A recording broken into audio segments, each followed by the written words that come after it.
Mañana martes 1 de octubre se celebrará en el Vaticano una liturgia penitencial que pretende marcar el inicio de una nueva manera de ser iglesia, es decir, de una nueva iglesia, con un nuevo catecismo, con un nuevo decálogo, un nuevo magisterio. ¿Qué debemos pensar al respecto? Queridos amigos, si están impactados, chocados por tantas cosas que están sucediendo en nuestra iglesia, si a veces su fe flaquea en medio a todo este caos, entonces este canal está hecho para ustedes. Queremos no solo informarles directamente desde aquí, desde Roma, sobre lo que está sucediendo en nuestra iglesia, sino sobre todo ayudarles a no perder la fe, sino antes bien a robustecerla, fortalecerla. Queremos que, a pesar de todo, su amor por la Santa Iglesia Católica aumente cada vez más. Buenos días, mi nombre es Julio Loredo. Bienvenidos en el canal Visto desde Roma.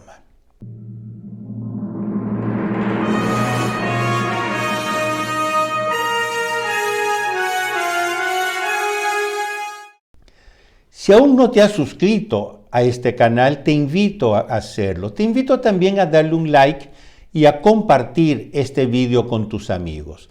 Mantente actualizado directamente desde Roma sobre lo que está sucediendo en la iglesia.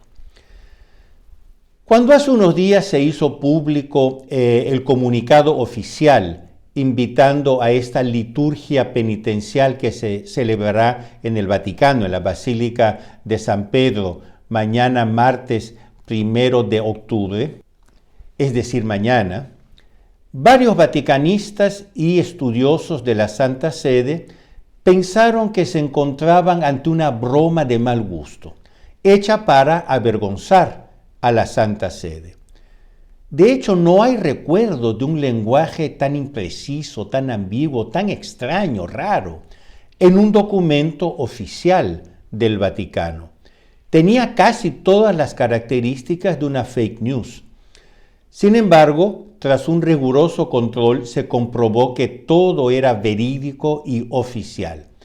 Se trata de una liturgia penitencial que se celebrará justo antes del inicio de la Asamblea General del Sínodo de la Sinodalidad, para pedir perdón en una especie de confesión colectiva por una lista de nuevos pecados de los que nadie había nunca oído hablar.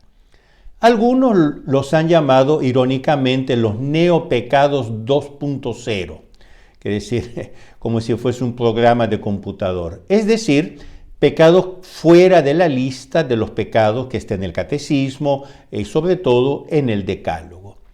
Nuevos pecados, sí, pero no solo esto. Dado que la invitación habla explícitamente de pedir perdón para, comillas, orientar los trabajos sinodales hacia el inicio de un nuevo modo de ser iglesia, cierro comillas, se podría fácilmente deducir que este nuevo modo de ser iglesia requiere, en la mente de sus artífices, también una nueva lista de pecados para confesar. Pero, ¿qué es este nuevo modo de ser iglesia? Es solo un eufemismo para decir una nueva iglesia, tucur, una iglesia que exige inclusive un nuevo decálogo. De hecho, los nuevos pecados enunciados para la liturgia penitencial del Vaticano no son teológicos, sino sociológicos, atribuibles a una agenda más política que religiosa. Y después, como agenda política, es una agenda claramente pendiente hacia la izquierda.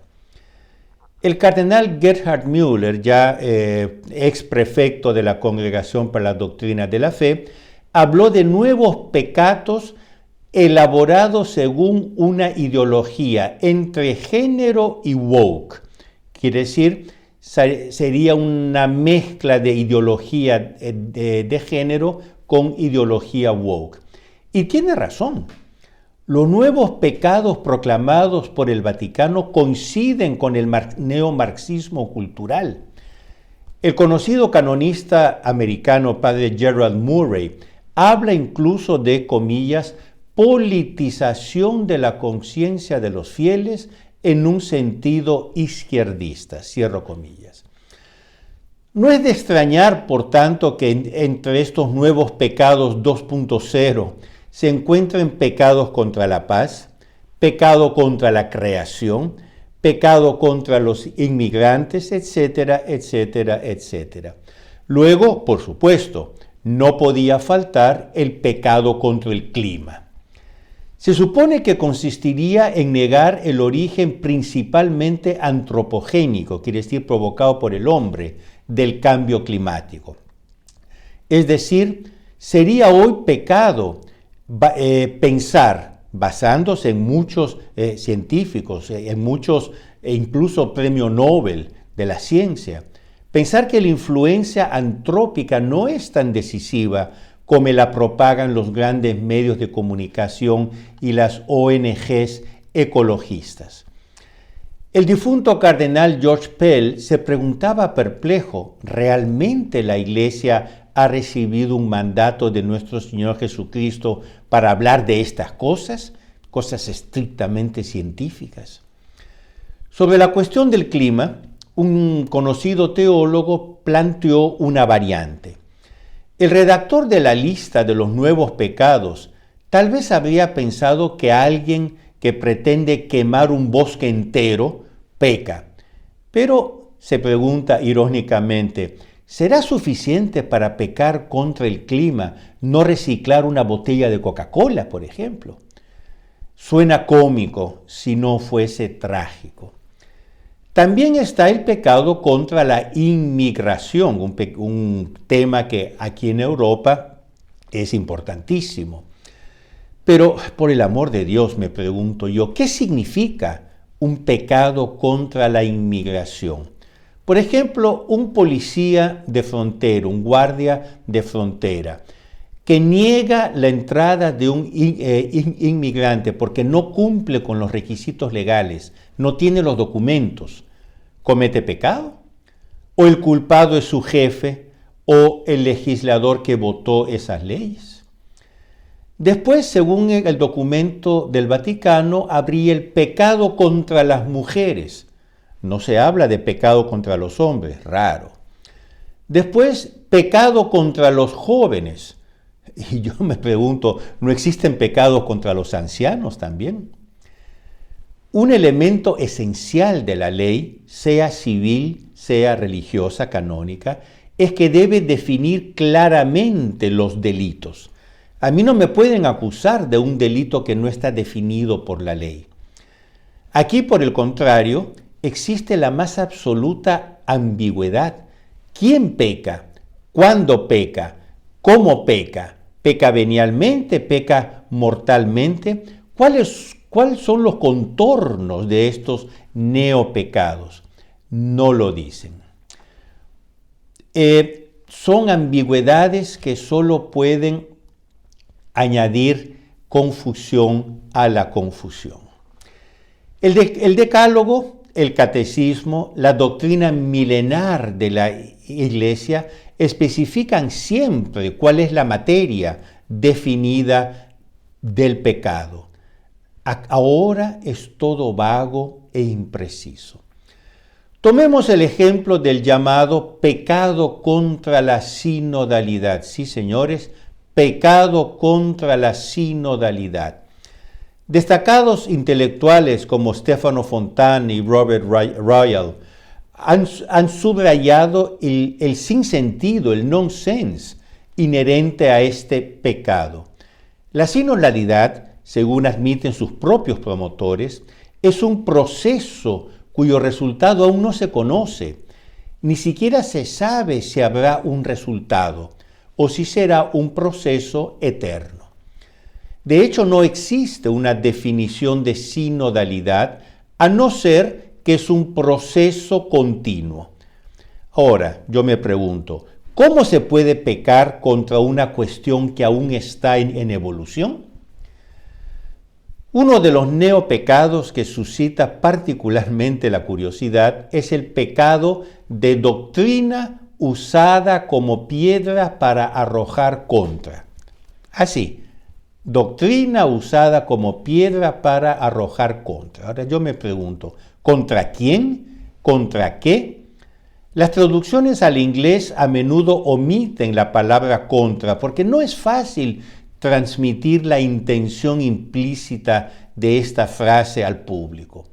Se trata de hecho de un lenguaje casi hermético, utilizado por un pequeño círculo que habla casi en código. ¿No explica esto el desinterés general que hay por el sínodo? Claro, nadie entiende nada, por lo tanto me desintereso. Finalmente, ¿a quién se arrojan estas piedras doctrinales? ¿Contra quien se equivoca? ¿Contra quien transgrede la moral? Entonces, por ejemplo, ¿pecaría un padre que corrige a su hijo? ¿Pecaría un profesor que corrige a un estudiante? ¿Pecaría un superior religioso que corrige a un subordinado? Invocando un principio, una verdad, una doctrina. ¿Cuándo? Siempre, a veces, confusión, confusión, confusión. Un comentarista italiano, Stefano Chiappalone, escribiendo en la Nuova Bussola Quotidiana, plantea la hipótesis de que la cuestión de la piedra arrojada contra debe interpretarse que es pecado utilizar doctrina como una piedra que se lanza contra las necesidades pastorales. Ustedes saben que Papa Francisco pone la pastoral por encima de la doctrina. Dice, no hay que ocupar espacios, hay que abrir procesos. ¿Se trataría entonces de un pecado contra la pastoral? Quiere decir, yo uso la doctrina para tirar una piedra contra una necesidad pastoral.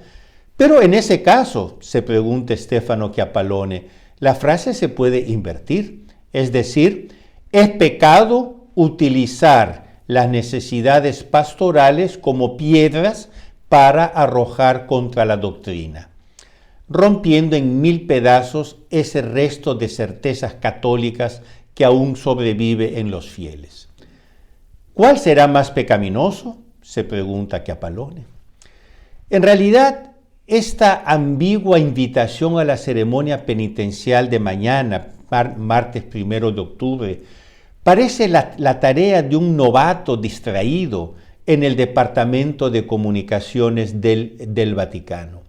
Sin embargo, en la forma en que se presenta, disfruta de todos los atributos de la oficialidad de la organización más antigua y más probada del mundo, quiere decir de la Santa Sede, que antes tenía legiones de redactores competentes. Me viene de exclamar como el Salmo, quomodo obscuratum est aurum, cómo se oscureció el oro. El Vaticano, que una vez tenía legiones de redactores que en cualquier lengua podían escribir documentos perfectos, hoy presenta documentos ambiguos, extraños, imprecisos, que nadie entiende nada. Pero esto no es lo más sensacional, queridos amigos. Lo más sensacional es que la autoridad eclesiástica ha pospuesto, no quiere durante demasiado tiempo convocar una gran ceremonia penitencial, esta sí verdadera, contra los verdaderos pecados. Quiere decir contra los pecados, me permitan la redundancia. Los pecados cometidos en forma torrencial contra la ley de Dios. El aborto, la eutanasia, el transgenderismo, inducido incluso desde la primera infancia. En estos días va a haber aquí en Italia un congreso de niños transgénero. Esto no es un pecado, esto no pide una liturgia penitencial. La ostentación de la agenda LGBT El escándalo de los políticos católicos que votan leyes que aprueban y promueven estos pecados, aborto, LGBT, etc. Las monstruosas blasfemias contra nuestro Señor Jesucristo y contra la Santísima Virgen María, exhibidas incluso en plaza pública. La flagrante secularización en la que algunas veces fueron las sociedades católicas. Y finalmente, doctrinas heterodoxas predicadas incluso desde los púlpitos de las iglesias. Contra estos pecados sí que hace falta una liturgia penitencial, pero parecería que para los promotores del sínodo nada de eso es pecado. Si quieres participar a la cruzada de oración con vistas al próximo sínodo de forma totalmente gratuita, haz clic en el enlace indicado debajo de este vídeo. A todos los participantes se les ofrecerá una Santa Misa celebrada en Roma. Queridos amigos, no olviden de darle un like a este vídeo y a compartirlo con sus amigos, con sus contactos. Ayúdenme, por favor, a hacer crecer este canal para que un mayor número de personas pueda estar actualizada sobre lo que está sucediendo en nuestra iglesia directamente desde aquí, desde Roma. Y nosotros nos vemos la próxima semana, siempre aquí en el canal Visto desde Roma. Arrivederci.